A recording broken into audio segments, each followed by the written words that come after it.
খারে হয়, যা চিন্তা করে তাই চিত্ত। চিত্ত খারে হয় যে কি চিন্তা করে? বিষয় বা আলম্বন। চিত্ত চিন্তা করে তো কি দিয়ে? বিষয় আলম্বনটা চিন্তা করে। এখানে চিন্তা করে শব্দের অর্থ, অর্থাৎ আলম্বনটা গ্রহণ করে। চিন্তা করে তো আলম্বন লগে থাকতে বুঝা। চিত্তর আলম্বন 6 প্রকার: শব্দ, স্পর্শ, রূপ, রস, গন্ধ, ধর্ম।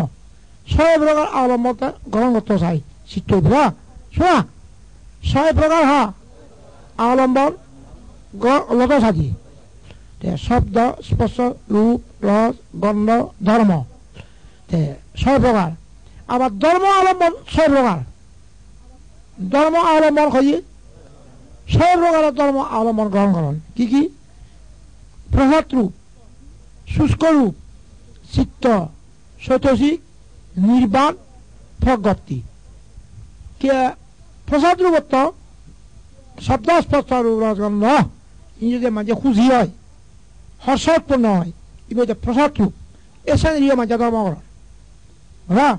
শুষ্ক রূপ, শুষ্ক শ্রেণী ফকিরে থান, এই শিবচরণ ফকির নহলে তারা শুষ্করূপ আলম্বন করতে চান। সে শুষ্করূপ ধর্ম শিবচরণ শুষ্করূপ ধর্ম আলম্বন করে। প্রসাদ রূপ এ শব্দ, স্পর্শ, রূপ, রস, গন্ধ যে প্রসন্ন হয়, প্রসাদ রূপ 2 প্রকার। চিত্ত, চিত্তগুলি একটা ধর্ম করতে চান, সে চিত্ত আলম্বন। চৈতসিক 52 চৈতসিক, 52 প্রকার স্বভাব।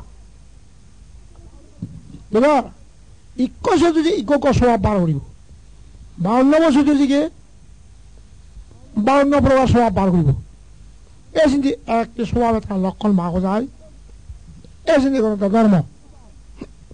তারপর নির্বাণ, নির্বাণ সুখ সে নল রাখছান, সে নির্বাণ আলম্বন ধর্ম।